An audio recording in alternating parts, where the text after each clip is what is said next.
ಬೇರ್ಪಡಿಸಬಾರದು ಅಥವಾ ಅದು ನಿನ್ನಿಂದ ತೆಗೆಯಬಾರದು. ಓಕೆ, ಲೂಕನ ಬರೆದ ಸುವಾರ್ತೆ 10ನೇ ಅಧ್ಯಾಯ 42ನೇ ವಚನ ನಾವು ನೋಡಿಕೊಳ್ಳೋಣ. ಕೆಲವು ಮಾತ್ರ ಬೇಕಾದದ್ದು ಅಥವಾ ಒಂದೇ. ಮರಿಯಳು ಆ ಉತ್ತಮ ಭಾಗವನ್ನು ಆರಿಸಿಕೊಂಡಿದ್ದಾಳೆ, ಅದು ಆಕೆಯಿಂದ ತೆಗೆಯಲ್ಪಡುವುದಿಲ್ಲ ಎಂದು ಉತ್ತರ ಕೊಟ್ಟನು. ನಾವು ಈಗ ಓದಿಕೊಂಡಂತ ಈ ಒಂದು ವಚನವನ್ನು ನಾವು ನೋಡುವಾಗ ಯೇಸು ಸ್ವಾಮಿ ಮಾರ್ಥ ಮರಿಯಳು ಅನ್ನುವಂತ ಆ ಸ್ತ್ರೀಯರ ಮನೆಗೆ ಯೇಸು ಸ್ವಾಮಿ ಹೋಗಿದ್ದಾರೆ. ಸೊ ಅಲ್ಲಿ ಹೋಗುವಾಗ ಮಾರ್ಥಳು ಆಕೆ ಕೆಲಸ ಮಾಡ್ತಾ ಇದ್ದಾಳೆ. ಇಲ್ಲಿ ಮರಿಯಳನ್ನು ನೋಡುವಾಗ ಮರಿಯಳು ಯೇಸುವಿನ ಪಾದದ ಬಳಿಯಲ್ಲಿ ಕೂತ್ಕೊಂಡು, ನೀವುಗಳೆಲ್ಲರೂ ಯಾವ ರೀತಿಯಾಗಿ ಸ್ತ್ರೀಯರ ಕೂಟದಲ್ಲಿ ಬಂದು ದೇವರ ಆಲಯದಲ್ಲಿ ಕೂತ್ಕೊಂಡು ದೇವರ ಪಾದದ ಬಳಿಯಲ್ಲಿ ಕೂತ್ಕೊಂಡು ವಾಕ್ಯವನ್ನು ಕೇಳ್ತಾ ಇದ್ರು, ಅದೇ ರೀತಿಯಾಗಿ ಮರಿಯಳು ಸಹ ಯೇಸುವಿನ ಪಾದಗಳ ಬಳಿಯಲ್ಲಿ ಕೂತ್ಕೊಂಡು ಯೇಸುವಿನ ಮಾತನ್ನು ಕೇಳ್ತಾ ಇದ್ದಾಳೆ, ದೇವರ ವಾಕ್ಯವನ್ನು ಕೇಳ್ತಾ ಇದ್ದಾಳೆ. ಸೊ ಅದನ್ನು ನೋಡಿ ಯೇಸು ಮಾರ್ಥಳಿಗೆ ಹೇಳ್ತಾ ಇದ್ದಾರೆ, ಕೆಲವು ಮಾತ್ರ ಬೇಕಾದದ್ದು ಅಥವಾ ಒಂದೇ.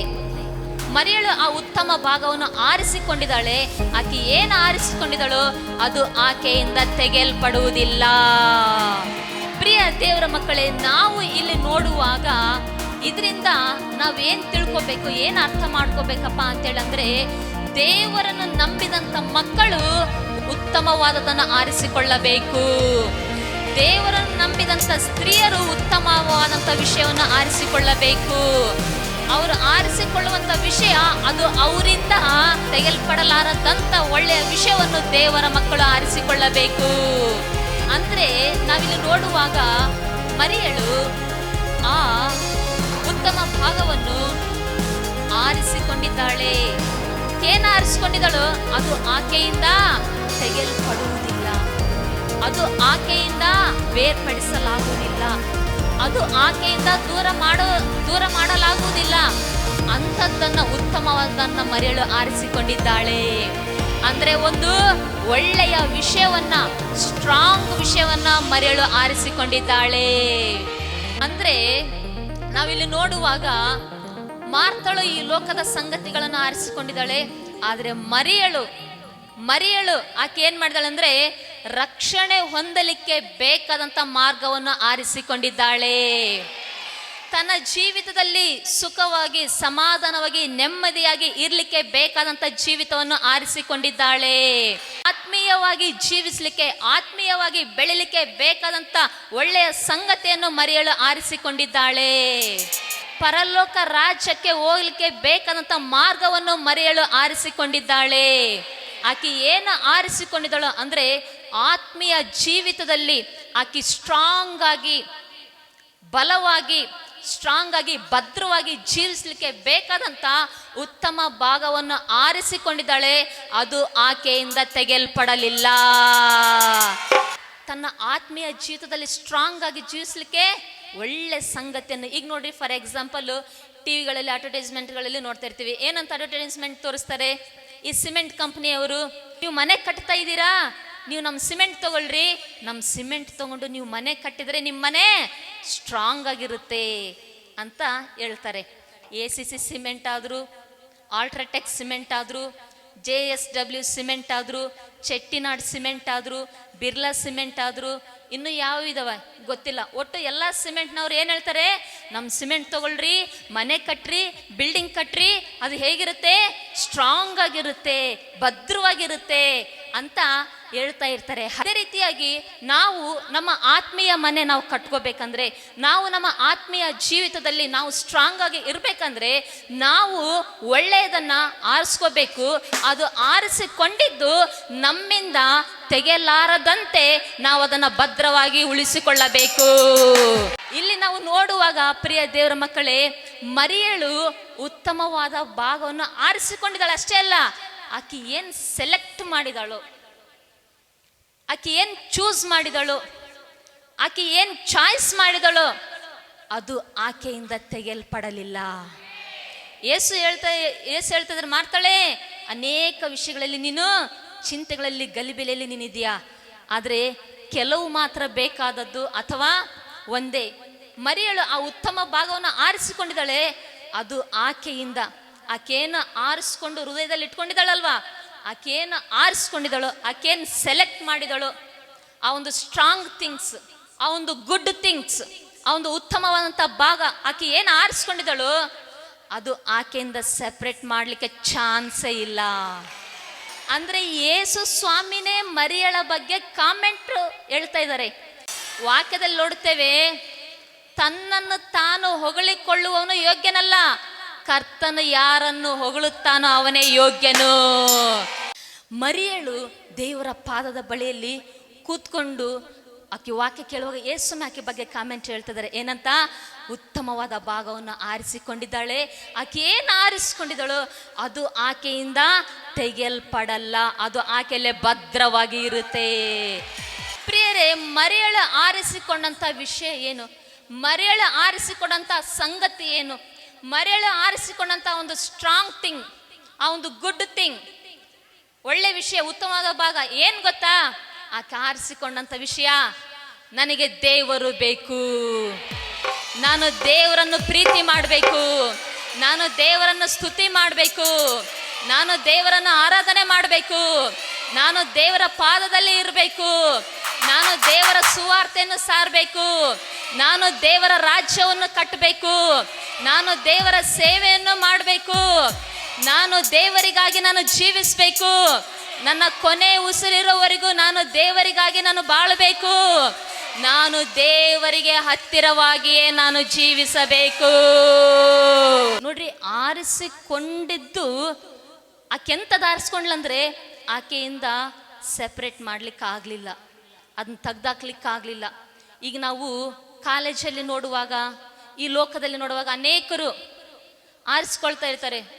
SLC ಮುಗಿತಂದರೆ, ಓ ನಾನು ಸೈನ್ಸ್ ಓದಬೇಕಾ, ಕಾಮರ್ಸ್ ಓದಬೇಕಾ, ಆರ್ಟ್ಸ್ ಓದಬೇಕಾ, ಎಜುಕೇಷನ್ ಓದಬೇಕಾ, ಅಥವಾ ಡಿಗ್ರಿ ಅಥವಾ ಆದಮೇಲೆ ನಾನು BBA ಓದಬೇಕಾ, MBA ಓದಬೇಕಾ, ಅಥವಾ ನಾನು ನರ್ಸಿಂಗ್ ಮಾಡಬೇಕಾ, ITA ಮಾಡಬೇಕಾ, ಡಿಪ್ಲೊಮಾ ಮಾಡಬೇಕಾ, ಆರಿಸ್ಕೊಳ್ತಾ ಇರ್ತಾರೆ. ಓಕೆ, ಅವ್ರಿಗೆ ಯಾವ್ದಾಗ್ತದೋ ಅದನ್ನು ಅವ್ರು ಆರಿಸ್ಕೊಂಡು ಅವ್ರು ಓದಲಿ, ತೊಂದರೆ ಇಲ್ಲ, ಹಲ್ಲೆಲೂಯಾ. ಅದೇ ರೀತಿಯಾಗಿ ಆರಿಸಿಕೊಳ್ಳುವಾಗ ದೇವರನ್ನು ನಂಬಿದಂಥ ಮಕ್ಕಳಾದಂಥ ನಾವು, ಅದರಲ್ಲೂ ಸ್ತ್ರೀಯರು, ಅವುಗಳು ಸಹ ಒಳ್ಳೆಯ ವಿಷಯಗಳನ್ನ ಆರಿಸಿಕೊಳ್ಳೋರಾಗಿರಬೇಕು. ದೇವರ ಮಕ್ಕಳೇ, ಈ ಒಂದು ಸಮಯದಲ್ಲಿ ಯೇಸು ನಿಮ್ಮನ್ನು ಪ್ರೀತಿಸ್ತಾನೆ. ಚರ್ಚಲ್ಲಿ ಕೂತ್ಕೊಂಡು ವಾಕ್ಯವನ್ನು ಕೇಳುವಂಥ ಎಲ್ಲ ದೇವ ಮಕ್ಕಳು, ನೀವುಗಳು ಸಹ ಮರಿಯಳ ಹಾಗೆ ಉತ್ತಮವಾದ ಭಾಗವನ್ನು ಆರಿಸ್ಕೋಬೇಕಂತ ದೇವರ ಆಸೆ. ನೀವುಗಳು ಸಹ ಮರಿಯಳ ಹಾಗೆ ಉತ್ತಮವಾದ ಭಾಗವನ್ನು, ಅಂದರೆ ದೇವರಿಗೆ ಹತ್ತಿರವಾಗಿ ಜೀವಿಸುವಂಥ ಜೀವಿತವನ್ನು, ದೇವರಿಗಾಗಿ ಪರಿಶುದ್ಧವಾಗಿ ಜೀವಿಸುವಂಥ ಜೀವಿತವನ್ನು, ದೇವರಿಗೆ ಪ್ರಯೋಜನಕರವಾಗಿ ಜೀವಿಸುವಂಥ ಜೀವಿತವನ್ನು ಆರಿಸಿಕೊಳ್ಳಬೇಕು. ಮತ್ತು ನೀವು ಅದನ್ನು ಆರಿಸಿಕೊಂಡಿದ್ದು, ಸೆಲೆಕ್ಟ್ ಮಾಡಿದ್ದು, ಅದು ನಿಮ್ಮಿಂದ ತೆಗೆಯಲಾರದಂತೆ ಮರಿಯಳ ಹಾಗೆ ನೀವು ಜೀವಿಸ್ಬೇಕಂತ ಪರಲೋಕದ ತಂದೆಯ ಆಸೆಯಾಗಿದೆ. ಈ ಒಂದು ಮೆಸೇಜ್ ಅಂಶ ಏನು ಗೊತ್ತಾ? ನಾವು ದೇವ್ರನ್ನ ಆರಿಸ್ಕೋಬೇಕು, ದೇವ್ರನ್ನ ನಾವು ಹತ್ತಿರವಾಗಿರಬೇಕು.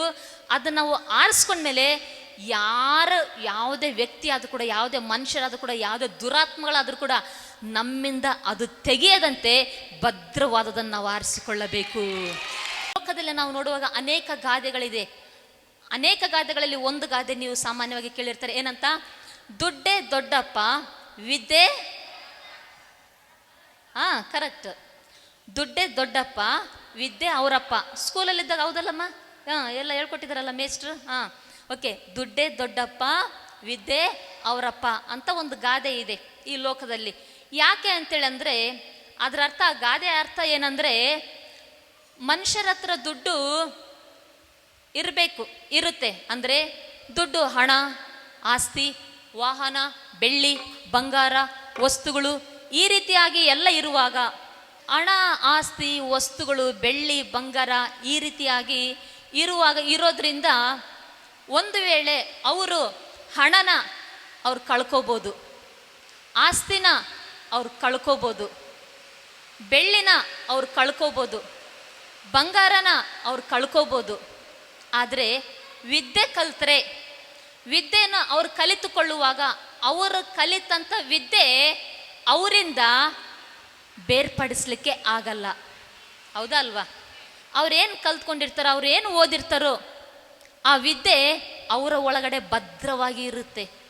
ಒಬ್ಬ ವ್ಯಕ್ತಿ ಹತ್ರ ಹಣ ಆಸ್ತಿ ಇದ್ದರೆ ಆ ಹಣ ಆಸ್ತಿ ಅವನಿಂದ ಈಸಿಯಾಗಿ ಮೋಸ ಮಾಡಿ ಅವನ ಹತ್ರ ಇರೋ ಬೆಳ್ಳಿನ ತೆಗಿಬೋದು, ಅವ್ರ ಹತ್ರ ಇರೋ ಬಂಗಾರನ ಈಸಿಯಾಗಿ ತೆಗಿಬೋದು, ಹಣನ ದೂರ ಮಾಡ್ಬೋದು, ಆಸ್ತಿನ ದೂರ ಮಾಡ್ಬೋದು.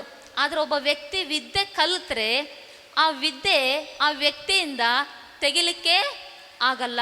ಆ ವ್ಯಕ್ತಿ ಒಳಗಡೆ ಇರುವಂಥ ಆ ವಿದ್ಯೆಯನ್ನು, ಅದು ಯಾವುದೇ ಭಾಷೆ ಆದರೂ ಕೂಡ ಆ ವಿದ್ಯೆನ ಆ ವ್ಯಕ್ತಿಯಿಂದ ದೂರ ಮಾಡಲಿಕ್ಕೆ ಆಗಲ್ಲ, ಬೇರ್ಪಡಿಸ್ಲಿಕ್ಕೆ ಆಗಲ್ಲ, ತೆಗೆದಾಕ್ಲಿಕ್ಕೆ ಆಗಲ್ಲ.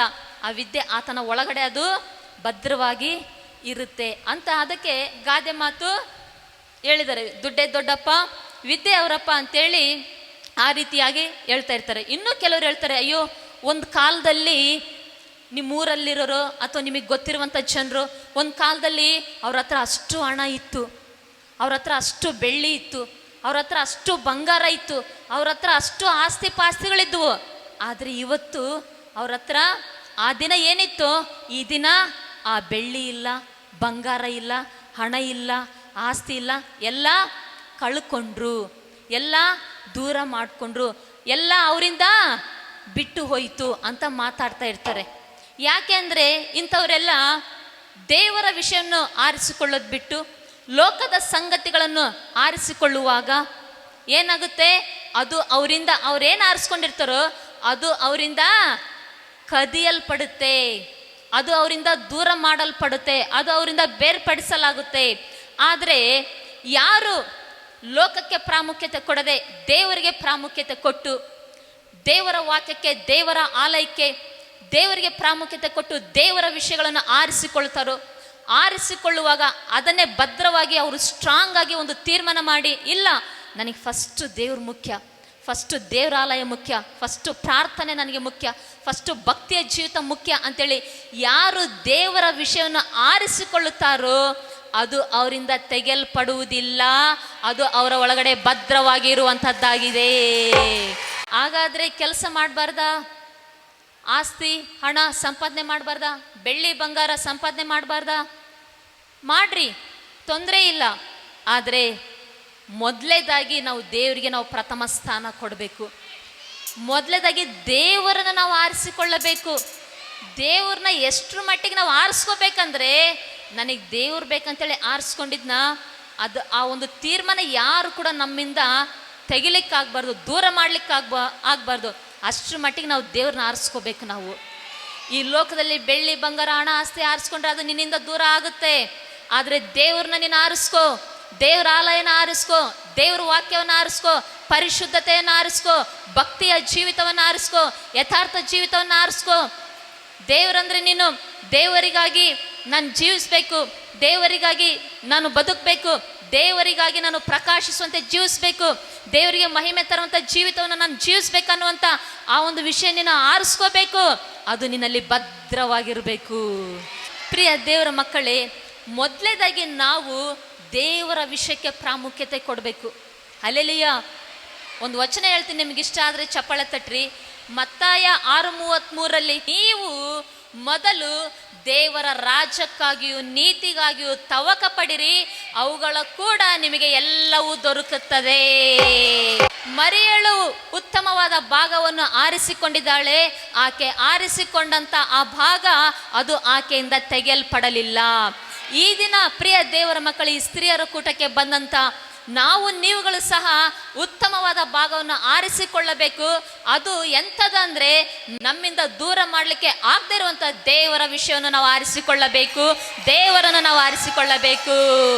ಪ್ರಿಯ ದೇವರ ಮಕ್ಕಳೇ, ನಿಜವಾಗ್ಲೂ ಹೇಳ್ತೀನಿ, ನಾವು ದೇವರಿಗಾಗಿ ತವಕ ಪಡುವಾಗ, ನಾವು ದೇವರಿಗಾಗಿ ನಾವು ಆಸೆ ಪಡುವಾಗ, ಇದರನ್ನು ಅರ್ಥ ನಿಮಗೆ ಗೊತ್ತ, ದೇವರ ರಾಜ್ಯಕ್ಕಾಗಿ ನೀತಿಗಾಗಿ ತವಕ ಪಡ್ರಿ, ಅದ್ರ ಜೊತೆ ಅಂದರೆ ಪರಲೋಕದ ಆಶೀರ್ವಾದದ ಜೊತೆ ಈ ಲೋಕದ ಆಶೀರ್ವಾದಗಳನ್ನು ಕೂಡ ನೀವು ಹೊಂದಿಕೊಳ್ಳುತ್ತೀರಿ. ಪ್ರಿಯ ದೇವರ ಮಕ್ಕಳೇ, ಹಾಗಾಗಿ ನೀನು ಯಾವ್ದು ಆರಿಸ್ಕೋಬೇಕು? ದೇವರನ್ನು ನೀನು ಆರಿಸ್ಕೋಬೇಕು, ದೇವರನ್ನು ನೀನು ಆರಿಸ್ಕೋಬೇಕು, ದೇವರನ್ನು ನೀನು ಆರಿಸಿಕೊಳ್ಳಬೇಕು, ದೇವರಿಗೆ ಹತ್ತಿರವಾಗಿ ಜೀವಿಸುವಂಥ ಜೀವಿತವನ್ನು ನೀನು ಆರಿಸಿಕೊಳ್ಳಬೇಕು. ದೇವರಿಗೆ ಭಕ್ತಿವಂತನಾಗಿ ಜೀವಿಸುವಂಥ ಜೀವಿತವನ್ನು ಆರಿಸಿಕೊಳ್ಳಬೇಕು. ದೇವರಿಗೆ ಮಹಿಮೆ ಪಡಿಸುವಂಥ ಜೀವಿತವನ್ನು ನೀನು ಆರಿಸಿಕೊಳ್ಳಬೇಕು. ದೇವರಿಗಾಗಿ, ದೇವರ ರಾಜ್ಯ ವಿಸ್ತರಣೆಗಾಗಿ, ದೇವರ ಸೇವೆ, ಈಗೋ ಆತನ ಅಭಿವೃದ್ಧಿ ಆಗಲಿಕ್ಕೆ ಬೇಕಾದಂಥ ಜೀವಿತವನ್ನು ನೀನು ಆರಿಸಿಕೊಳ್ಳಬೇಕು. ಅಲ್ಲೆಲಿಯ, ನೀನು ಆರಿಸಿಕೊಳ್ಳುವಾಗ ಅದು ನಿನ್ನಿಂದ ತೆಗೆಯಲ್ಪಡಬಾರದು. ಅಂದರೆ ನೀನು ಅಷ್ಟೊಂದು ಸ್ಟ್ರಾಂಗ್ ಆಗಿ ತೀರ್ಮಾನ ಮಾಡಬೇಕು. ಹಾಗಾಗಿ ಮರಿಯಳು ಉತ್ತಮವಾದ ಭಾಗವನ್ನು ಆರಿಸ್ಕೊಂಡಿದ್ಲು. ಎಂಥದ್ದು ಆರಿಸ್ಕೊಂಡಿದ್ಲು ಗೊತ್ತಾ? ಸ್ಟ್ರಾಂಗ್ ಥಿಂಗ್, ಗುಡ್ ಥಿಂಗ್ ಆರಿಸ್ಕೊಂಡಿದ್ಲು. ಎಂತಂದರೆ ಅದು ಆಕೆಯಿಂದ ತೆಗಿಲಿಕ್ಕಾಗದೇ ಇಲ್ಲ. ನೀವು ಕೂಡ ಅಂಥ ವಿಷಯನ ಆರಿಸ್ಕೋಬೇಕು. ದೇವರನ್ನು ಆರಿಸಿಕೊಳ್ಳಬೇಕು, ಆತ್ಮೀಯ ವಿಷಯನ ಆರಿಸ್ಕೋಬೇಕು. ಯಾವುದೇ ವ್ಯಕ್ತಿ ಆದರೂ, ಯಾವುದೇ ವಿಷಯ ಆದರೂ, ಯಾವುದೇ ವಸ್ತು ಆದರೂ, ಯಾವುದೇ ದಿನ ಆದರೂ ನೀನು ದೇವರನ್ನು ಆರಿಸಿಕೊಂಡಾಗ ಅದು ನಿನ್ನಿಂದ ದೂರ ಮಾಡದಂತೆ, ಅದು ನಿನ್ನಿಂದ ತೆಗೆಯಲ್ಪಡದಂತೆ ನೀನು ಅದನ್ನು ಭದ್ರವಾಗಿ ನಿನ್ನಲ್ಲಿ ನೀನು ಇಟ್ಕೋಬೇಕು. ಆಗ ದೇವರು ನಿನ್ನನ್ನು ಆಶೀರ್ವಾದ ಮಾಡುತ್ತಾರೆ. ಪ್ರಿಯ ದೇವರ ಮಕ್ಕಳೇ, ಇನ್ನು ನಾವು ಕೆಲವರು ನೋಡುವಾಗ ಏನು ಮಾಡ್ತಾ ಇರ್ತಾರೆ, ಅವರಿಂದ ಈಸಿಯಾಗಿ ಅಕ್ಕ ಇವತ್ತು ಬೇಡ ಕೆಲಸ ಐತೆ ಅಂದರೆ, ಇವತ್ತು ಸ್ತ್ರೀಯರ ಕೂಟಕ್ಕೆ ಇನ್ನೂ ಅನೇಕರು ಬರಬೇಕಾಗಿತ್ತು, ಅವರೆಲ್ಲರೂ ಎಲ್ಲಿದ್ದಾರೆ? ಅವರು ಆರಿಸ್ಕೊಂಡಿದ್ದಾರೆ ದೇವ್ರನ್ನ, ಆದರೆ ಅವ್ರು ಆರಿಸ್ಕೊಂಡಿದ್ದು ಅವರಿಂದ ತೆಗೆಯಲ್ಪಟ್ಟಿತು. ಈ ದಿನ ನೀವು ಎಲ್ಲ ಕೆಲಸಗಳಿತ್ತು, ಅವೆಲ್ಲ ಇದ್ದರೂ ಕೂಡ ಅದೆಲ್ಲ ಬಿಟ್ಟು ಬಂದ್ರಿ. ಇದ್ರ ಅರ್ಥ ಏನಂದರೆ, ನೀವು ಯಾರ್ಯಾರು ಬಂದಿರಲ್ವಾ, ನೀವು ಕೂಡ ನಮಗೆ ದೇವರು ಬೇಕು, ನಮಗೆ ಆಲಯ ಬೇಕು. ಸ್ತ್ರೀಯರ ಕೂಟದಲ್ಲಿ ದೇವ್ರು ನಮಗೇನೋ ಒಂದು ಜ್ಞಾನದ ಮಾತುಗಳನ್ನು ಹೇಳ್ತಾರೆ, ನಾವು ಹೋಗ್ಬೇಕು ಅಂತೇಳಿ ನೀವು ಬಂದಿದ್ದೀರಿ. ನೀವು ಬಂದಿರುವಾಗ ಇದರಿಂದ ಏನು ಗೊತ್ತಾಗ್ತಂದ್ರೆ, ನೀವೇನು ಆರಿಸಿಕೊಂಡಿದ್ದೀರೋ ಅದು ನಿಮ್ಮಿಂದ ತೆಗೆಯಲ್ಪಡುವುದಿಲ್ಲ. ಬೈಬಲಲ್ಲಿ ಒಬ್ಬ ಭಕ್ತನ ಇದ್ದಾನೆ. ಆತನು ಯೋಬ ಅನ್ನುವಂಥ ಭಕ್ತ. ಯಾರ ಆತನ ಹೆಸರೇನು? ಆತನ ಹೆಸರೇನು? ಯೋಬ ಅನ್ನುವಂಥ ಭಕ್ತ. ನಮ್ಮಂಗ ಭಾರತ ದೇಶದಲ್ಲಿ ಆತನಿರಲಿಲ್ಲ. ಊಚ್ ಅನ್ನುವಂಥ ದೇಶದಲ್ಲಿ ಆತನಿದ್ದ. ಯಾವ ದೇಶದಲ್ಲಿ? ಊಚ್ ಅನ್ನುವಂಥ ದೇಶದಲ್ಲಿ ಯೋಬನೆಂಬ ಒಬ್ಬ ಮನುಷ್ಯನಿದ್ದನು. ದೇವದೂತನಲ್ಲ, ನಮ್ಮ ನಿಮ್ಮ ಹಾಗೆ ಆತನು ಕೂಡ ಮನುಷ್ಯನಿದ್ದನು. ವಾಕ್ಯದಲ್ಲಿ ನೋಡ್ತೇವೆ, ಆತನು ದೇವರಲ್ಲಿ ಭಯಭಕ್ತಿಯಿಂದ ಜೀವಿಸುತ್ತಾ, ಯಥಾರ್ಥನಾಗಿ ಜೀವಿಸುತ್ತಾ, ಆತನು ದೇವರಲ್ಲಿ ಭಯಭಕ್ತಿಯುಳ್ಳನಾಗಿ ಕೆಟ್ಟದ್ದನ್ನು ನಿರಾಕರಿಸುತ್ತಾ ನಿರ್ದೋಷಿಯಾಗಿ ಯಥಾರ್ಥ ಚಿತ್ತನು ಆಗಿದ್ದನು. ಇಲ್ಲಿ ವಾಕ್ಯದಲ್ಲಿ ನಾವು ನೋಡುವಾಗ ಪ್ರಿಯರೇ, ಯೋಬನು ಭಕ್ತಿಯಿಂದ ಜೀವಿಸಿದಂತೆ, ಯಥಾರ್ಥವಂತನಾಗಿ ಜೀವಿಸಿದಂತೆ, ನಿರ್ದೋಷಿಯಾಗಿ, ಮನುಷ್ಯರ ದೃಷ್ಟಿಗಲ್ಲ ದೇವರ ದೃಷ್ಟಿಗೆ ನಿರ್ದೋಷಿಯಾಗಿ ಜೀವಿಸಿದನಂತೆ. ಅಲ್ಲಿ ನೋಡ್ರಿ ವಾಕ್ಯ ಇದೆ, ಯೋಬನೆಂಬ ಮನುಷ್ಯನಿದ್ದನು. ಅಂದರೆ ಅವನು ಕೂಡ ಮನುಷ್ಯನೇ, ಉಪ್ಪು ಹುಳಿ ಖಾರ ತಿನ್ನುವಂಥ ಮನುಷ್ಯನೇ. ಆದರೂ ಕೂಡ ಅವನು ಲೋಕದಲ್ಲಿ ಹೋಗಲಿಲ್ಲ. ಅವನೇನು ಆರಿಸ್ಕೊಂಡಿದ್ದ? ಭಕ್ತಿಯ ಜೀವಿತವನ್ನು ಆರಿಸಿಕೊಂಡಿದ್ದನು, ಯಥಾರ್ಥ ಜೀವಿತವನ್ನು ಆರಿಸಿಕೊಂಡಿದ್ದನು. ದೇವರಿಗೆ ನಾನು ನಿರ್ದೋಷಿಯಾಗಿ, ನಿಷ್ಕಳಂಕನಾಗಿ, ತಪ್ಪಿಲ್ಲದವನಾಗಿ ಜೀವಿಸ್ಬೇಕನ್ನುವಂಥ ಜೀವಿತವನ್ನು ಆರಿಸಿಕೊಂಡಿದ್ದನು. ಅವನು ಕೆಟ್ಟದ್ದನ್ನು ನಿರಾಕರಿಸಿದನಂತೆ. ಅಂದರೆ ಕೆಟ್ಟದ್ದನ್ನು ನೆಗ್ಲೆಕ್ಟ್ ಮಾಡ್ದ. ಏನು ಮಾಡ್ದ? ಕೆಟ್ಟದ್ದನ್ನು ನೆಗ್ಲೆಕ್ಟ್ ಮಾಡ್ದ. ಅಂದರೆ ಅದರ ಅರ್ಥ ಏನಂದರೆ, ಕೆಟ್ಟ ಜನರು ಬಂದು ಅವನ ಹತ್ರ ಕೆಟ್ಟ ಕೆಲಸ ಮಾಡಲಿಕ್ಕೆ ಅವನ್ನ ಕರೆದಿದ್ದಾರೆ. ಆದರೆ ಅವನು ಏನು ಆರಿಸ್ಕೊಂಡಿದ್ದಾನೆ? ದೇವರನ್ನು ಆರಿಸಿಕೊಂಡಿದ್ದಾನೆ. ಅದಕ್ಕೆ ಕೆಟ್ಟದ್ದನ್ನು ನಿರಾಕರಿಸ್ದ. ಅವನೇನು ದೇವ್ರನ್ನ ಆರಿಸ್ಕೊಂಡಿದ್ನೋ, ಕೆಟ್ಟ ಜನರು ಬಂದು ಕೆಟ್ಟ ಕಾರ್ಯಗಳನ್ನು ಮಾಡಲಿಕ್ಕೆ ಕರೆಯುವಾಗಲೂ ಸಹ ಅವನು ಹೋಗ್ಲಿಲ್ಲ. ಅವನೇನು ಆರಿಸ್ಕೊಂಡಿದ್ನೋ ಅವನು ಭಕ್ತಿಯ ಜೀವಿತ ಅದು ಅವನಿಂದ ತೆಗೆಯಲ್ಪಡಲಿಲ್ಲ. ಕೆಟ್ಟದನ್ನು ನಿರಾಕರಿಸ್ದ ಯೋಬ, ನೆಗ್ಲೆಕ್ಟ್ ಮಾಡ್ದ. ಆದರೆ ದೇವ್ರ ನಂಬಿದ ಮಕ್ಕಳು ನೆಗ್ಲೆಕ್ಟ್ ಮಾಡ್ತಾರೆ. ಏನು ನೆಗ್ಲೆಕ್ಟ್ ಮಾಡ್ತಾರೆ?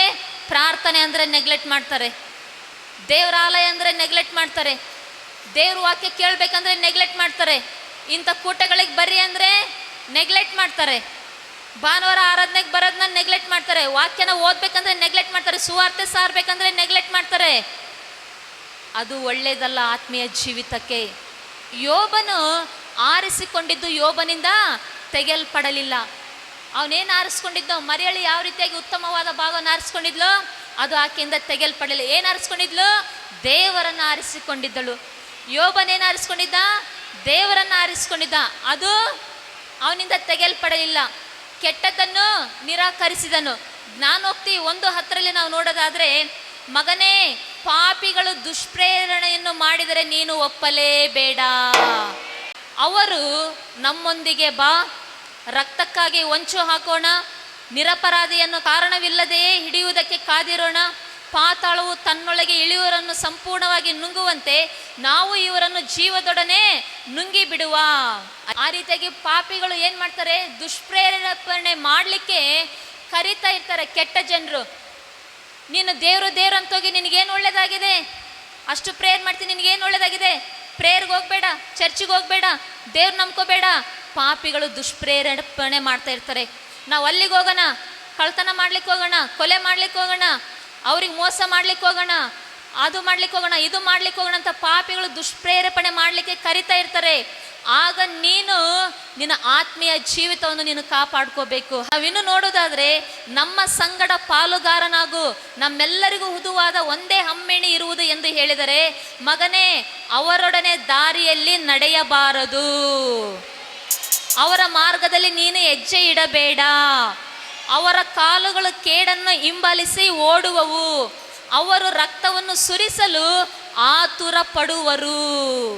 ಕೆಟ್ಟ ಜನರು ಬಂದು ಕೆಟ್ಟ ಕಾರ್ಯಗಳನ್ನು ಮಾಡಲಿಕ್ಕೆ ಕರೆಯುವಾಗ ನೀವೇನು ಮಾಡಬಾರ್ದು? ಅದು ಮಾಡ್ಲಿಕ್ಕೆ ಹೋಗ್ಬಾರ್ದು. ಅದರ ಅರ್ಥ ಏನಂದರೆ, ನೀನು ದೇವರನ್ನ ಆರಿಸಿಕೊಂಡ್ರೆ ಅದು ನಿನ್ನಿಂದ ತೆಗೆಯಲ್ಪಡಲಾರದಂತೆ ದೇವರನ್ನ, ಭಕ್ತಿಯನ್ನ, ಪ್ರಾರ್ಥನೆಯನ್ನು ನೀನು ಭದ್ರವಾಗಿ ನೀನು ಆರಿಸ್ಕೋಬೇಕು.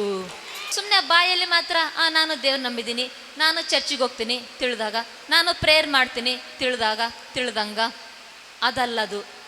ನೀನು ದೇವ್ರು ನಂಬಿದ ಮೇಲೆ ಕರೆಕ್ಟಾಗಿ ನಂಬಬೇಕು. ಹೆಂಗೆ ನಂಬಬೇಕು? ದೇವ್ರು ಬೇಕಂತ ಉತ್ತಮವಾದ ಭಾಗವನ್ನು ಆರಿಸ್ಕೋಬೇಕು. ಅದು ಆರಿಸ್ಕೊಂಡಿದ್ದು ನಿನ್ನ ಹೃದಯದಿಂದ.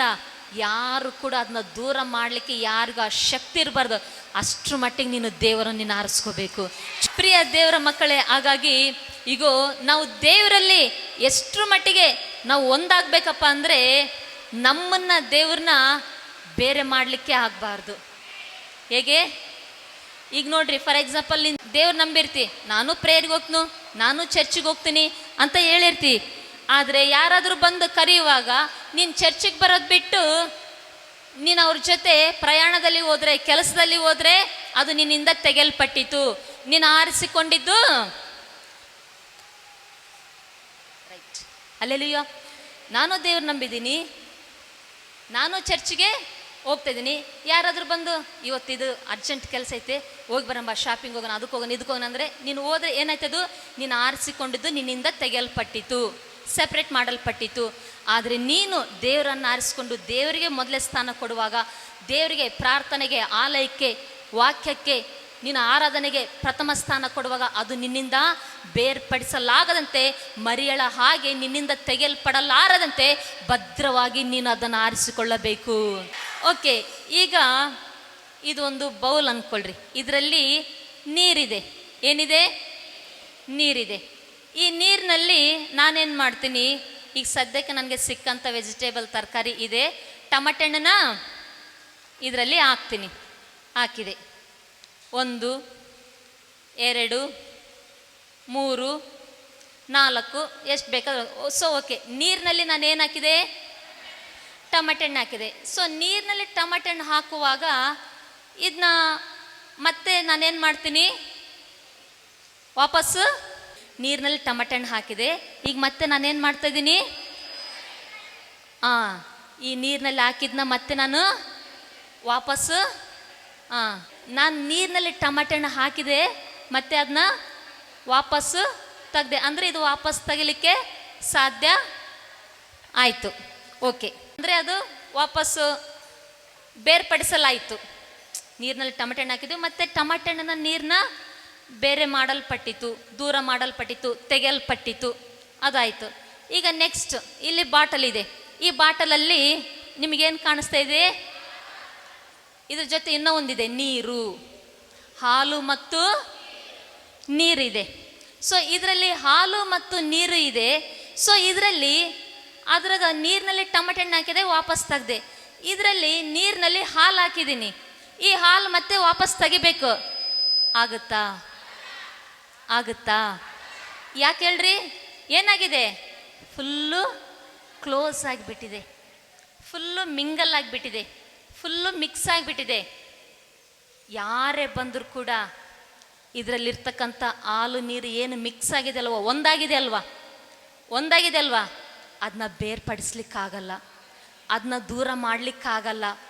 ಇವೆರಡು ಒಂದಾಗಿರೋದ್ರಿಂದ ಏನೇ ಬಂದರೂ ಕೂಡ ಇದು ಕೊನೆಯವರೆಗೂ ಒಂದಾಗಿರುತ್ತೋ ಹೊರ್ತು ಅದು ಬೇರ್ಪಡಿಸ್ಲಿಕ್ಕೆ ಆಗಲ್ಲ. ಅದೇ ರೀತಿಯಾಗಿ ನಾವು ಕೂಡ ದೇವರಲ್ಲಿ ನೀರಿನಲ್ಲಿ ಟಮಾಟೆ ಹಣ್ಣು ಹಾಕಿದ್ರೆ ವಾಪಸ್ ತಕ್ಕೊಳ್ಳೋದು ಮಟ್ಟಿಗೆ, ಅಂದರೆ ನಾವು ದೇವ್ರ ವಿಷಯನ ಅನುಕೂಲ ಇದ್ದಾಗ ಹೋಗೋದು, ಅನುಕೂಲ ಇದ್ದಾಗ ಪ್ರೇಯರ್ ಮಾಡೋದು, ಅನುಕೂಲ ಇದ್ದಾಗ ಚರ್ಚ್ಗೆ ಹೋಗೋದು, ಅನುಕೂಲ ಇದ್ದಾಗ ಕೆಲಸ ಮಾಡೋದು ಅಲ್ಲ. ಅಂತ ಆರಿಸುವಿಕೆ ಅಂದರೆ ಅದು ತೆಗೆಲ್ಪಡುವಂಥ ಆರಿಸುವಿಕೆ ಆರಿಸ್ಕೊಂಡ್ರೆ ಅದು ಆತ್ಮೀಯತೆ ಅಲ್ಲ. ಯಾವ ರೀತಿಯಾಗಿ ಆರಿಸ್ಕೋಬೇಕು ದೇವ್ರನ್ನ? ನಾವು ದೇವರು ಒಂದಾದರೆ ಬೇರ್ಪಡಿಸ್ಲಿಕ್ಕೆ ಯಾವುದೇ ಮನುಷ್ಯರಿಂದ ದುರಾತ್ಮಗಳಿಂದ ಬೇರ್ಪಡಿಸ್ಲಿಕ್ಕೆ ಯಾವುದೇ ದುರಾತ್ಮಗಳಿಂದ ಕೂಡ ಸಾಧ್ಯವಾಗದಷ್ಟರ ಮಟ್ಟಿಗೆ ನಾವು ದೇವರಲ್ಲಿ ಒಂದಾಗಬೇಕು. ಹಾಗಾದರೆ ಕೆಲವರು ದೇವ್ರನ್ನ ಆರಿಸ್ಕೊಂಡಿದ್ದಾರೆ. ಯಾವ ರೀತಿಯಾಗಿ? ಅದು ಅವರಿಂದ ತೆಗೆಯಲ್ಪಡ್ಬೋದು. ಆ ನೀರಿಂದ ಟಮಾಟೆ ಹಣ್ಣು ಹೇಗೆ ತೆಗೆದು ಕೆಲವರು ಆ ರೀತಿ ಆರಿಸ್ಕೊಂಡಿದ್ದಾರೆ. ಇನ್ನು ಕೆಲವರು ಆರಿಸ್ಕೊಂಡಿದ್ದಾರೆ ದೇವ್ರನ್ನ ಯಾವ ರೀತಿಯಾಗಿ? ಅವರು ದೇವರು ಒಂದಾಗಿದ್ದಾರೆ ಅಂದರೆ ಯಾರಿಂದಲೂ ಕೂಡ ಅವ್ರು ಚರ್ಚಿಗೆ ಬರ್ತಾರಂದರೆ ಅವ್ರು ಚರ್ಚಿಗೆ ಬರೋದು ಯಾರಿಂದಲೂ ತಪ್ಪಿಸ್ಲಿಕ್ಕಾಗಲ್ಲ. ಅಷ್ಟರ ಮಟ್ಟಿಗೆ ಅವರು ದೇವರಲ್ಲಿ ಅವರು ಪ್ರೇಯರ್ ಮಾಡ್ತಾರಂದ್ರೆ ಆ ಪ್ರೇಯರ್ ಮಾಡೋದನ್ನ ಯಾರಿಂದಲೂ ತಪ್ಪಿಸ್ಲಿಕ್ಕಾಗಲ್ಲ. ಅಷ್ಟರ ಮಟ್ಟಿಗೆ ಅವರು ದೇವರಲ್ಲಿ ಒಂದಾಗಿದ್ದಾರೆ. ಅವರು ವಾಕ್ಯ ಓದ್ತಾರಂದ್ರೆ ಅಷ್ಟರ ಮಟ್ಟಿಗೆ ಅವರು ದೇವರಲ್ಲಿ ಒಂದಾಗಿದ್ದಾರೆ. ಆ ವಾಕ್ಯ ಓದೋದನ್ನ ತಪ್ಪಿಸ್ಲಿಕ್ಕೆ, ದೂರ ಮಾಡಲಿಕ್ಕೆ, ಬೇರ್ಪಡಿಸ್ಲಿಕ್ಕೆ ಯಾರಿಂದಲೂ ಸಾಧ್ಯವಿಲ್ಲ. ಅಲ್ಲೆಲೂಯಾ. ಅದೇ ರೀತಿಯಾಗಿ ಮರಿಯಳ ಹಾಗೆ, ಯೋಬನ ಹಾಗೆ ನಾವು ಕೂಡ ಉತ್ತಮವಾದದನ್ನು ದೇವರನ್ನ ಆರಿಸ್ಕೋಬೇಕು. ಆರಿಸಿಕೊಂಡಿದ್ದು ಅದು ನಮ್ಮಿಂದ ತೆಗೆಯಲ್ಪಡಲಾರದಂತೆ ನಾವು ಅದನ್ನು ಭದ್ರವಾಗಿ ಕಾಪಾಡಿಕೊಳ್ಳಬೇಕು. ಈ ದಿನ ಒಂದು ವೇಳೆ ಇನ್ನು ಯಾರೋ ಸ್ತ್ರೀಯರು ಕೂಟಕ್ಕೆ ಬರ್ಬೇಕಂತ ಅನ್ಕೊಂಡಿದ್ವಿ ನಾವು. ಅಮ್ಮ ನೀನು ಬರ್ತೀಯ ಅಂತ ಅನ್ಕೊಂಡಿದ್ದೀವಿ, ಬಂದಿಲ್ಲಲ್ಲಮ್ಮ, ಯಾಕೆ ಬಂದಿಲ್ಲ ಅಂತೇಳಿ ಅಂದರೆ ಕೆಲಸ ಇತ್ತು. ಅಲ್ಲೆಲೂಯ್ಯ ಅಂತ ಉತ್ತರ ಕೊಡ್ತಾರೆ ಅಂದ್ಕೊಳ್ರಿ. ಆದರೆ ದೇವರಿಗೆ ಎಂಥ ಮಕ್ಕಳು ಬೇಕು ಗೊತ್ತಾ? ಎಂಥ ಜನರು ಬೇಕು ಗೊತ್ತಾ? ಎಂಥ ಸ್ತ್ರೀಯರು ಬೇಕು ಗೊತ್ತಾ? ದೇವರಿಗೆ ಕೆಲಸ ಇತ್ತು, ಅದಕ್ಕೆ ಚರ್ಚಿಗೆ ಬರೋಕ್ಕಾಗಲಿಲ್ಲ. ಕೆಲಸ ಇತ್ತು, ಅದಕ್ಕೆ ಸ್ತ್ರೀಯರ ಕೂಟಕ್ಕೆ ಬರಲಿಕ್ಕಾಗಲಿಲ್ಲ ಅನ್ನುವಂಥ ಮಕ್ಕಳು ಬೇಕಾಗಿಲ್ಲ ದೇವರಿಗೆ. ಚರ್ಚು ಆರಾಧನೆ ಇದೆ, ಸ್ತ್ರೀಯರ ಕೂಟ ಇದೆ, ಕೆಲಸಕ್ಕೆ ಬರಲ್ಲ, ದೇವರ ಆರಾಧನೆಗೆ ನಾನು ಹೋಗ್ತೇನೆ ಅನ್ನುವಂಥ ಮಕ್ಕಳು ದೇವರಿಗೆ ಬೇಕಾಗಿದ್ದಾರೆ. ಸಿಟಿಗಳೆಲ್ಲ ಶಾಪ್ಗಳ ಮುಂದೆ ಒಂದು ಬೋರ್ಡ್ ಹಾಕಿರ್ತೀರ, ನೋಡಿರ್ತೀರ, ಬೇಕಾಗಿದ್ದಾರೆ wanted sales girls, wanted sales boys. ಅಂದರೆ ನಮ್ಮ ಅಂಗಡಿಯಲ್ಲಿ ಕೆಲಸ ಮಾಡಲಿಕ್ಕೆ ಹುಡುಗರು ಬೇಕಾಗಿದ್ದಾರೆ, ಹುಡುಗಿಯರು ಬೇಕಾಗಿದ್ದಾರೆ. ಅಂದರೆ ಬಟ್ಟೆಗಳನ್ನು ಅದೆಲ್ಲ ತೋರಿಸ್ಲಿಕ್ಕೆ, ಅಂಗಡಿಯಲ್ಲಿ ಕೆಲಸ ಮಾಡಲಿಕ್ಕೆ ಅಂಥೇಳಿ ಬೋರ್ಡ್ ಹಾಕಿರ್ತಾರೆ, ಬೇಕಾಗಿದ್ದಾರೆ ಅಂತ.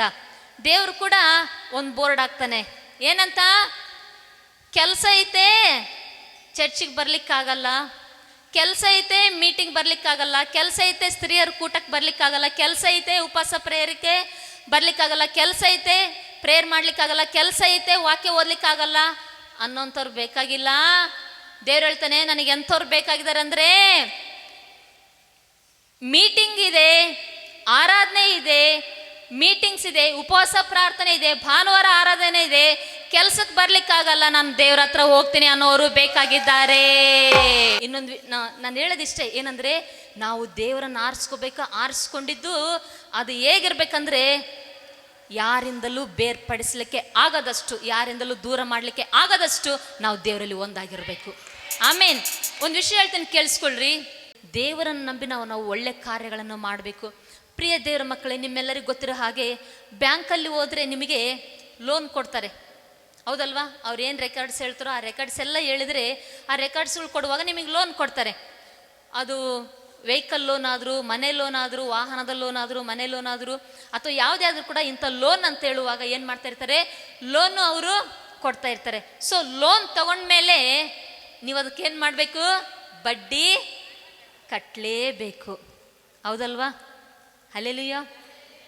ಆದರೆ ನೀನು ವಾರಕ್ಕಿಷ್ಟಂತನೋ ತಿಂಗಳಿಗಿಷ್ಟಂತನೋ ಒಂದು ಅಮೌಂಟು ಬ್ಯಾಂಕಲ್ಲಿ ಸೇವಿಂಗ್ಸ್ ಅಕೌಂಟು, ಉಳಿತಾಯ ಅಮೌಂಟು ನೀನು ಹಾಕುವಾಗ ಅದೇನಾಗುತ್ತೆ? ಒಂದು ದಿನ ಅಲ್ಲಾಂದ್ರೆ ಒಂದು ದಿನ ಮುಂದೆ ನಿನಗದು ಉಪಯೋಗ ಆಗುತ್ತೆ. ನೀನು ಲೋನ್ ತಗೊಂಡ್ರೆ ಬಡ್ಡಿ ಸಮೇತ ನೀನು ಲೋನ್ ಕಟ್ಟಬೇಕು. ಅಥವಾ ನೀನು ಒಂದು ಸೇವಿಂಗ್ಸ್ ಅಮೌಂಟ್ ಅಂತೇಳಿ ನಿನ್ನ ಕೈಯಲ್ಲಿದ್ದಷ್ಟು ವಾರಕ್ಕೊಂದ್ಸರಿ, ತಿಂಗಳಿಗೊಂದ್ಸರಿ, ಇಷ್ಟು ತಿಂಗಳು, 3 ತಿಂಗಳಿಗೊಂದ್ಸರಿ, 6 ತಿಂಗಳಿಗೊಂದ್ಸರಿ ನೀನೊಂದು ಅಮೌಂಟ್ ಕಟ್ಟುವಾಗ, ಸೇವಿಂಗ್ಸ್ ಅಮೌಂಟ್ ಕಟ್ಟುವಾಗ, ಅದು ನಿನಗೆ ಒಂದು ಒಳ್ಳೆ ಸಮಯದಲ್ಲಿ ನಿನ್ನ ಕೈಗದು ಹಣ ಸೇರುತ್ತೆ. ಅದೇ ರೀತಿಯಾಗಿ ನೀನು ಮಾಡುವಂಥ ಕೆಟ್ಟ ಕಾರ್ಯಗಳು, ದುಶ್ಚಟಗಳು, ದುರಭ್ಯಾಸಗಳು, ಕೆಟ್ಟ ಕಾರ್ಯಗಳು, ಪಾಪ ಕೃತ್ಯಗಳು, ಅದು ಕೂಡ ಲೋನ್ ತಗೊಂಡಂಗ. ನೀನು ಮಾಡುವಂಥ ಕೆಟ್ಟ ಕಾರ್ಯಗಳಿಗೆ ಒಂದಿನಲ್ಲಂದ್ರೂ ಒಂದಿನ ಬಡ್ಡಿ ಸಮೇತ ನೀನು ಕಟ್ಟಬೇಕಾಗುತ್ತೆ. ಆದರೆ ಅದು ಬಿಟ್ಟು ದೇವ್ರು ನಂಬಿದ ಮಕ್ಕಳಾಗಿ, ದೇವ್ರು ನಂಬಿದ ಮಗಳಾಗಿ, ಸ್ತ್ರೀಯಾಗಿ ಒಳ್ಳೆ ಕಾರ್ಯಗಳನ್ನೇ ನೀನು ಮಾಡುವಾಗ, ಭಕ್ತಿಯ ಕಾರ್ಯಗಳನ್ನು ಮಾಡುವಾಗ, ದೇವರನುಸಾರ, ವಾಕ್ಯಾನುಸಾರ ನೀನು ಜೀವಿಸುವಾಗ, ಅದು ನಿನಗೆ ಸೇವಿಂಗ್ಸ್ ಅಮೌಂಟ್ ಮಾಡಿದಂತೆ. ಅದು ನಿನ್ನ ಕಷ್ಟ ಕಾಲದಲ್ಲಿ ನೀನು ಮಾಡುವಂಥ ಭಕ್ತಿ ಜೀವಿತ, ಪ್ರಾರ್ಥನಾ ಜೀವಿತ, ದೇವರ ಸೇವೆ, ದೇವರ ಕಾರ್ಯ, ದೇವರಿಗಾಗಿ ನೀನು ಮಾಡುವಂಥ ಕಾರ್ಯಗಳು, ದೇವರಿಗಾಗಿ ನೀನು ಮಾಡುವಂಥ ಕೃತ್ಯಗಳು, ದೇವರು ನೀನು ಮಹಿಮೆ ಪಡಿಸುವಂಥ ಜೀವಿತ, ಅದು ನಿನ್ನ ಕಷ್ಟ ಕಾಲದಲ್ಲಿ ಅಂದರೆ ಅದು ನಿನ್ನ ಆದುಕೊಳ್ಳುತ್ತೆ. ಆ ಸಮಯದಲ್ಲಿ ದೇವರು ನಿನ್ನನ್ನು ಆಶೀರ್ವದಿಸಿ ಕಾಪಾಡುತ್ತಾರೆ. ದಾನಿಯೇಲನ ಬಗ್ಗೆ ನಿಮ್ಮೆಲ್ಲರಿಗೂ ಗೊತ್ತಿದೆ, ಹೌದಾ? ದಿನಕ್ಕೆ ಅವನು ಎಷ್ಟು ಸರಿ ಪ್ರೇಯರ್ ಮಾಡ್ತಾ ಇದ್ದ? 3 ಸರಿ ಪ್ರೇಯರ್ ಮಾಡ್ತಾ ಇದ್ದ. ದಾನಿಯೇಲನ ದಿನಕ್ಕೆ 3 ಸರಿ ಪ್ರೇಯರ್ ಮಾಡ್ತಾ ಇದ್ರೆ ಅವನ ಸುತ್ತಮುತ್ತ ಇರುವಂಥ ಜನರು, ಅಕ್ಕಪಕ್ಕ ಇರುವಂಥ ಜನರು ಅವನ ಅಭಿವೃದ್ಧಿಯನ್ನು ನೋಡದೆ, ಅವನ ಸಮೃದ್ಧಿಯನ್ನು ಅಂದರೆ ಅವನೇನು ಒಂದು ಬುದ್ಧಿವಂತನಾಗಿ ಕರೆಕ್ಟಾಗಿ ವರ್ಕ್ನ ಒಂದು ಆರ್ಡರ್ ವೈಸಲ್ಲಿ ಚೆನ್ನಾಗಿ ಮಾಡ್ಕೊಂಡು ಹೋಗ್ತಿದ್ನ, ಅದನ್ನ ನೋಡಿ ಸಹಿಸಲೇ ಆರ್ದರು ಜೊತೆ ಕೆಲಸ ಮಾಡೋರು ಅವನ ಮೇಲೆ ಕಂಪ್ಲೇಂಟ್ ಮಾಡ್ತಾ ಇದ್ರು. ಆದರೆ ಅವನಲ್ಲಿ ಯಾವುದೇ ತಪ್ಪು ಸಿಗ್ತಾ ಇರಲಿಲ್ಲಂತೆ. ಯಾವುದೇ ತಪ್ಪು ಸಿಗ್ತಾ ಇಲ್ಲ. ಏನು ಮಾಡೋನು? ಪ್ರೇಯರ್ ಮಾಡುವಂಥ ವಿಷಯದಲ್ಲಿ ಅವನ್ನ ತಪ್ಪು ಹುಡುಕಿದ್ರು. ಪ್ರೇಯರ್ ಮಾಡೋದು ಅದು ತಪ್ಪ? ಪ್ರೇಯರ್ ಮಾಡೋದು ತಪ್ಪ? ಪ್ರೇಯರ್ ಮಾಡಿಲ್ಲ ಅಂದರೆ ತಪ್ಪು. ಅರ್ಥ ಆಗ್ತಾ ಇದೆಯಾ? ಪ್ರೇಯರ್ ಮಾಡೋದು ತಪ್ಪಲ್ಲ, ಪ್ರೇಯರ್ ಮಾಡಿಲ್ಲ ಅಂದರೆ ತಪ್ಪು. ಹಲ್ಲೆಲೂಯಾ. ಯಾಕಂದರೆ ಪ್ರಾರ್ಥನೆ ನಮ್ಮನ್ನು ಕಾಪಾಡುತ್ತೆ. ಹಾಗಾಗಿ ದಾನಿಯೇಲನಿಗೆ ಅಕ್ಕಪಕ್ಕದವರಿಂದ, ಈಗ ಸುತ್ತಮುತ್ತ ಇರುವಂಥ ಜನರಿಂದ, ಸ್ನೇಹಿತರಿಂದ, ಅವನ ಕೆಲಸ ಮಾಡೋಂಥ ಸಹೋದ್ಯೋಗಿಗಳಿಂದ ಅವನಿಗೆ ಕಿರಿಕಿರಿ ಇದ್ರು, ತೊಂದರೆ ಇದ್ರು ಕೂಡ ಅವನೇನು ಮಾಡ್ತಾ ಇದ್ದ? ದಿನಕ್ಕೆ 3 ಸರಿ ಪ್ರಾರ್ಥನೆ ಮಾಡ್ತಾ ಇದ್ದ, ಮಿಸ್ ಮಾಡ್ತಾ ಇರಲಿಲ್ಲ. ಅಂದ್ರೆ ಅವನೇನು ಆರಿಸ್ಕೊಂಡಿದ್ದ? ದೇವ್ರನ್ನ ಆರಿಸ್ಕೊಂಡಿದ್ದ. ಅವ್ರು ಹೇಳಿದ್ರೆ, ನೀನು ಯಾಕೆ ದೇವ್ರ ನಂಬಿದಿ? ದೇವ್ರಿಗೆ ಪ್ರೇಯರ್ ಮಾಡಬೇಡ, ರಾಜನ ನೀನು ಆರಾಧಿಸು, ರಾಜಗೆ ಅಡ್ಡ ಬೀಳು ಅಂತ ಹೇಳಿದ್ರು. ಅವನಂದ, ನಾನು ಅಡ್ಡ ಬೀಳೋದು ಒಬ್ಬನೇ ರಾಜ, ಆತನೇ ಪರಲೋಕದ ರಾಜ. ನಾನು ಈ ರಾಜಗೆ ಅಡ್ಡ ಬೀಳಲ್ಲ, ನಾನು ಪರಲೋಕ ರಾಜ, ಏಸು ರಾಜ, ಏಸು ಮಹಾರಾಜನಿಗೆ ನಾನು ಅಡ್ಡ ಬೀಳುತ್ತೇನೆ. ದೇವರ ನಾಮಕ್ಕೆ ಸ್ತೋತ್ರ. ಆ ರೀತಿಯಾಗಿ ಪ್ರಾರ್ಥಿಸುವಾಗ ಏನು ಮಾಡಿದ್ರು? ಅವನ್ನ ಸಿಂಹಗಳ ಗವಿಯಲ್ಲಿ ಹಾಕಿದ್ರು. ಸಿಂಹಗಳ ಗವಿಯಲ್ಲಿ ಹಾಕಿದ್ರು. ಸಿಂಹಗಳ ಗವಿಯಲ್ಲಿ ಹಾಕಿದ್ರು ಕೂಡ ಅವನು ದೇವರು ಏನು ಒಂದಾಗಿದ್ರು. ಅವನೇನು ನನಗೆ ದೇವರೇ ಬೇಕಂತ ಆರಿಸ್ಕೊಂಡಿದ್ನೋ ಆ ಒಂದು ತೀರ್ಮಾನ ಅವನಿಂದ ಬೇರ್ಪಡಿಸಲಾಗಲಿಲ್ಲ. ಸಿಂಹಗಳ ಗವಿಯಲ್ಲಿ ಹೋದ್ರು ಕೂಡ ಅವನಂದ, ನನಗೆ ದೇವರೇ ಬೇಕಂದ. ನೋಡ್ರಿ, ಅವನು ಸುತ್ತಮುತ್ತ ಇರೋರು ಅವನಿಗೆ ಎಷ್ಟು ಕಿರಿಕಿರಿ ತೊಂದರೆ ಕೊಟ್ಟರು ಕೂಡ ಅವನೇನು ಮಾಡ್ದ? ಅವನೇನು ಆರಿಸ್ಕೊಂಡದ್ನ ಅದನ್ನ ಭದ್ರವಾಗಿ ಅವನು ಕಾಪಾಡಿಕೊಂಡ. ಅದು ಅವನಿಂದ ತೆಗೆಯಲ್ಪಡಲಿಲ್ಲ, ಅದು ಅವನಿಂದ ದೂರ ಮಾಡಲ್ಪಡಲಿಲ್ಲ. ಅವನು ಆರಿಸಿಕೊಂಡಿದ್ದನು. ಏನು ಆರಿಸ್ಕೊಂಡಿದ್ದ? ದೇವ್ರನ್ನ ಆರಿಸ್ಕೊಂಡಿದ್ದವನು. ಹಲ್ಲೆಲೂಯಾ. ಕೆಲವೊಮ್ಮೆ ಹಾಗೆ ಜನರು ಕೂಡ ನಮ್ಮ ಸುತ್ತಮುತ್ತ ಇರೋರನ್ನ ನೋಡಿ, ಇವರೆಲ್ಲ ನಗ್ನಗ್ತಾ ಮಾತಾಡೋದು ನೋಡಿ, ಇವರೆಲ್ಲ ನಮ್ಮ ಒಳ್ಳೇದನ್ನೇ ಬಯಸೋರು ಅಂತ ಅಂದ್ಕೊಳ್ತಾ ಇರ್ತೀವಿ. ಅದು ಸುಳ್ಳು. ಜೀವನ ಅಂದರೆ ಏನು ಗೊತ್ತಾ? ಒಂದು ರೀತಿ ಕ್ರಿಕೆಟ್ ಇದ್ದಂಗ. ಜೀವನ ಅಂದರೆ ಕ್ರಿಕೆಟ್ ಇದ್ದಂಗ. ಅಂದರೆ ನಮ್ಮ ಸುತ್ತಮುತ್ತ ಜನ ನಿಂತ್ಕೊಂಡಿರ್ತಾರೆ. ನಾವು ಅಂದ್ಕೊತೀವಿ, ಇವ್ರೆಷ್ಟು ಹತ್ರ ನಿಂತ್ಕೊಂಡರೆ, ಇವರೆಷ್ಟು ಹತ್ರ ನಿಂತ್ಕೊಂಡರೆ, ಹಿಂದ್ಗಡೆ ವಿಕೆಟ್ ಕೀಪರ್ ಅವನಂತೂ ಅವನೆಷ್ಟು ಹತ್ರ ನಿಂತ್ಕೊಂಡಿದ್ದಾನೆ, ಬೌಲರ್ ಅಲ್ಲಿಂದ ಹಂಗೆ ಬೌಲಿಂಗ್ ಮಾಡ್ತಾ ಬರ್ತಿದ್ದಾನೆ. ಅಂದರೆ ಸುತ್ತಮುತ್ತ ಇರೋರ್ನೆಲ್ಲರೂ ನೋಡಿ ಅಂದ್ಕೊಳ್ತೀವಿ ನಮ್ಮೋರು ಅಂತ. ಆದರೆ ಅವರೆಲ್ಲರೂ ನಮ್ಮ ಸೋಲಿಗಾಗೇ ಕಾಯ್ತಾ ಇರ್ತಾರೆ. ಅರ್ಥ ಆಗ್ತಾ ಇದೆಯಾ?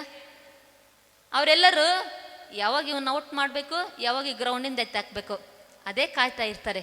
ಅದೇ ರೀತಿಯಾಗಿ ನಿಮ್ಮ ಒಂದು ಅಕ್ಕಪಕ್ಕದವರು, ನಿಮ್ಮ ಸ್ನೇಹಿತರು, ಅವ್ರು ನಿಮ್ಮ ಹತ್ರನೇ ಇರ್ಬೋದು, ಆದರೆ ಯಾವಾಗಲೂ ನಿಮ್ಮ ಸೋಲೇ ಅವ್ರನ್ನ ಎದುರು ನೋಡ್ತಾ ಇರ್ತಾರೆ. ನೀವು ಬಿದ್ದೋಗೋದನ್ನ ಎದುರು ನೋಡ್ತಾ ಇರ್ತಾರೆ. ಹಲ್ಲೆಲೂಯಾ. ಆದರೆ ಯಾರು ದೇವರನ್ನು ಆರಿಸ್ಕೊಳ್ತಾರೋ, ಯಾರು ಅವರಿಂದ ತೆಗೆಯಲ್ಪಡಲಾರದಂತೆ ದೇವರನ್ನೇ ಭದ್ರವಾಗಿ ಹಿಡಿದುಕೊಳ್ತಾರೋ ದೇವರು ಅವರನ್ನು ರಕ್ಷಿಸಿ ಕಾಪಾಡಿ ಜಯವನ್ನು ಕೊಡುತ್ತಾನೆ. ದಾನಿಯೇಲನ ಆರಿಸಿಕೊಂಡಿದ್ದು ಅದು ಅವನಿಂದ ತೆಗೆಯಲ್ಪಡಲಿಲ್ಲ. ಯೋಬನ ದೇವರನ್ನ ಆರಿಸಿಕೊಂಡಿದ್ದ, ಅದು ಅವನಿಂದ ತೆಗೆಯಲ್ಪಡಲಿಲ್ಲ. ಮರಿಯಳು ದೇವರನ್ನ ಆರಿಸಿಕೊಂಡಿಲ್ಲ, ಅದು ಆಕೆಯಿಂದ ತೆಗೆಯಲ್ಪಡಿಲ್ಲ. ಪ್ರಿಯ ದೇವರ ಮಕ್ಕಳು, ಈ ದಿನ ಸ್ತ್ರೀಯರು ಕೂಟಕ್ಕೆ ಬಂದಂಥ ಇಲ್ಲಿರುವಂಥ ಪ್ರತಿಯೊಬ್ಬರು ಸಹ ನೀವು ಕೂಡ ಈ ಭಕ್ತರ ಹಾಗೆ ದೇವರನ್ನು ಆರಿಸ್ಕೋಬೇಕು ಮತ್ತು ಅದು ನಿಮ್ಮಿಂದ ತೆಗೆಯಲ್ಪಡಲಾರದಂತೆ, ಏರ್ಪಡಿಸಲಾಗದಂತೆ best choice, strong things, good things, ದೇವ್ರನ್ನ ನೀವು ಆರಿಸಿಕೊಳ್ಳೋರಾಗಿರಬೇಕು.